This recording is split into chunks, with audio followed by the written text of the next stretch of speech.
ಎಲ್ರಿಗೂ ನಮಸ್ಕಾರ. ಗಣಿಕಾ ಕಿಚನ್ ಬ್ಲಾಗ್ಗೆ ಸ್ವಾಗತ. ನಾನು ಇವತ್ತಿನ ವಿಡಿಯೋದಲ್ಲಿ ತುಂಬ ಸಿಂಪಲ್ಲಾಗಿ ಬೇಗ ಕಡಿಮೆ ಸಮಯದಲ್ಲಿ ಚಿಕನ್ ಫ್ರೈನ ಯಾವ ರೀತಿ ಮಾಡೋದು ಅಂತ ತಿಳಿಸ್ಕೊಡ್ತೀನಿ.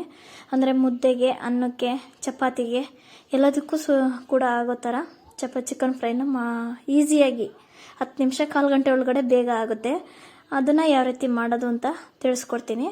ಅಂದರೆ ಮನೆಯಲ್ಲಿರೋ ಸಾಮಗ್ರಿಗಳನ್ನೇ ಬಳಸ್ಕೊಂಡು ಈಸಿಯಾಗಿ ಸಿಂಪಲ್ಲಾಗಿ ಸುಲಭವಾಗಿ ಮಾಡ್ಕೊಳ್ಬೋದು. ಅದನ್ನು ಯಾವ ರೀತಿ ಮಾಡೋದು ಅಂತ ತಿಳಿಸ್ಕೊಡ್ತೀನಿ ನಾನು. ಆದರೆ ಯಾರು ಎಲ್ಲೂ ವಿಡಿಯೋ ಸ್ಕಿಪ್ ಮಾಡ್ತೀರಾ ಕೊನೆವರೆಗೂ ವಿಡಿಯೋ ನೋಡಿ. ಅದನ್ನು ಯಾವ ರೀತಿ ಮಾಡೋದು ಅಂತ ನೋಡೋಣ ಬನ್ನಿ. ಇವಾಗ ಅದಕ್ಕೆ ಏನೇನು ಬೇಕು ಅಂತ ಎಲ್ಲ ಸಾಮಗ್ರಿಗಳನ್ನೆಲ್ಲ ಇಟ್ಕೊಂಡಿದ್ದೀನಿ, ಇಂಗ್ರೀಡಿಯೆಂಟ್ಸ್ ಎಲ್ಲ ಇಟ್ಕೊಂಡಿದ್ದೀನಿ. ಅದಕ್ಕೆ ನಾನು ಇವಾಗ ಅರ್ಧ kg ಚಿಕನ್ ಮಾತ್ರ ತೊಗೊಂಡಿದ್ದೀನಿ. ಅರ್ಧ kg ಚಿಕನ್ ಇದೆ. ಸ್ವಲ್ಪ ಕೊತ್ತಂಬರಿ, ಒಂದೇ ಒಂದು ಖಾರಕ್ಕೆ ಅಂತ ಮೆಣಸಿನ್ಕಾಯಿ ತೊಗೊಂಡಿದ್ದೀನಿ. ನಿಮ್ಗೆ ಎಷ್ಟು ಬೇಕಷ್ಟು ನೀವು ತೊಗೊಳ್ಳಿ. ಸ್ವಲ್ಪ ಪುದೀನ ತೊಗೊಂಡಿದ್ದೀನಿ. 2 ಈರುಳ್ಳಿನ ಕಟ್ ಮಾಡ್ಕೊಂಡು ತೊಗೊಂಡಿದ್ದೀನಿ. ಸ್ವಲ್ಪ ಮೀಡಿಯಮ್ ಸೈಜು ದಪ್ಪ, ತೀರಾ ಏನು ಸಣ್ಣ ಏನು ಬೇಡ. ರುಬ್ಬೋದಕ್ಕೆ ಒಂದು ಅರ್ಧ ಸ್ಪೂನಷ್ಟು ಮೆಣಸು, ಒಂದು ಸ್ವಲ್ಪ ಲವಂಗ, ಸ್ವಲ್ಪ ಚಕ್ಕೆ, ಜೊತೆಗೆ ಖಾರದ ಪುಡಿ ಸ್ವಲ್ಪ ತೊಗೊಂಡಿದ್ದೀನಿ, ಒಂದು ಅರ್ಧ ಸ್ಪೂನಷ್ಟು. ಸ್ವಲ್ಪ ಒಂದು ಸ್ಪೂನಷ್ಟು ಧನಿಯಾ ಪೌಡ್ರ್ ತೊಗೊಂಡಿದ್ದೀನಿ. 1 ಸ್ಪೂನಷ್ಟು ಶುಂಠಿ ಬೆಳ್ಳುಳ್ಳಿ ಪೇಸ್ಟು ಮನೆಯಲ್ಲಿ ಮಾಡಿರೋದನ್ನೇ ತೊಗೊಂಡಿದ್ದೀನಿ. ಇವಾಗ ರುಬ್ಬೋದಕ್ಕೆ ಅಂತ ಹಾಕ್ಕೊಳ್ತೀನಿ. ಎಲ್ಲವನ್ನು ಮಸಾಲ ರುಬ್ಕೊಂಡು ಬರ್ತೀನಿ. ಅಷ್ಟರಲ್ಲಿ ನಾನಿವಾಗ ಒಂದು ಬಾಣಲಿಲಿ 1 ಸ್ಪೂನ್ ಎಣ್ಣೆ ಹಾಕ್ಕೊಂಡು ಕಾಯಕ್ಕೆ ಇಟ್ಕೊಂಡಿದ್ದೆ. ಅದಕ್ಕೆ ಇವಾಗ ಚಿಕನ್ ಹಾಕ್ಕೊಂಡು ಒಗ್ಗರಣೆಗೆ ಹಾಕ್ಕೊಳ್ತಾ ಇದ್ದೀನಿ. ಒಂದು ಅರ್ಧ kg ಮೆಜರ್ಮೆಂಟ್ಗೆ ತೋರಿಸ್ತಾ ಇರೋದು ನಾನು. ನಿಮಗೆ ಎಷ್ಟು ಬೇಕಷ್ಟು ನೀವಿನ್ನು ಜಾಸ್ತಿ ಮಾಡೋರು ಡಬಲ್ ಮಾಡ್ಕೊಳ್ಳಿ ಕ್ವಾಂಟಿಟಿ.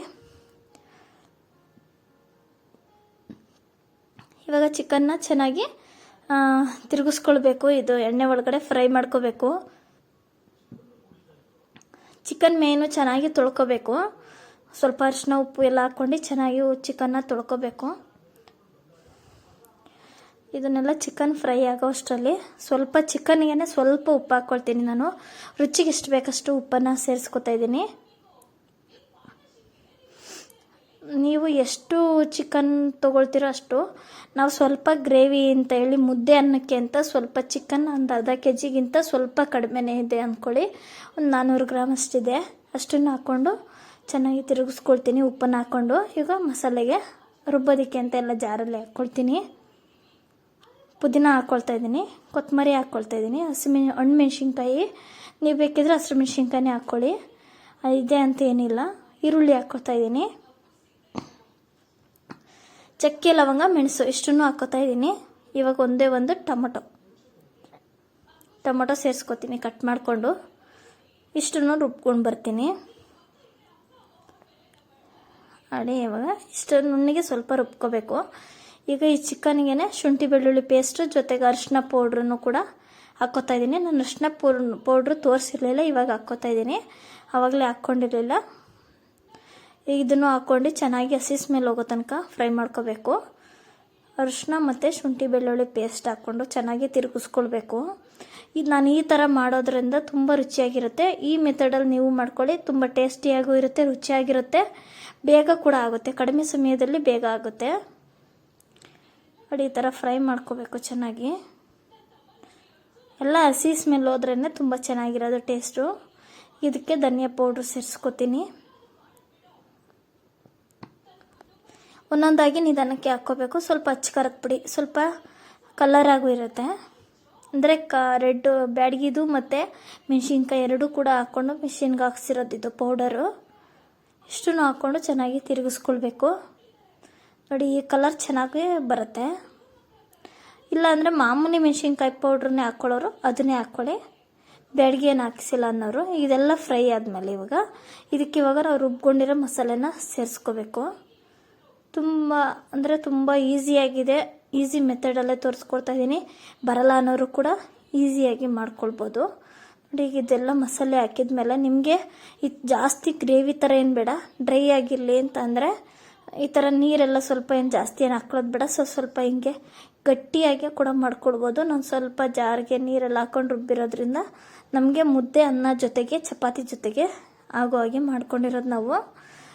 ನೀವು ಬೇಕಿದ್ರೆ ಗಟ್ಟಿ ಏನು ಗ್ರೇವಿ ಎಲ್ಲ ಜಾಸ್ತಿ ಏನು ಬೇಡ ಅನ್ನೋರು ಕಡಿಮೆ ಮಾಡ್ಕೊಳ್ಳಿ. ನೀರೆಲ್ಲ ಜಾಸ್ತಿ ಏನು ಹಾಕ್ಕೊಳಕ್ಕೆ ಹೋಗ್ಬಾರ್ದು.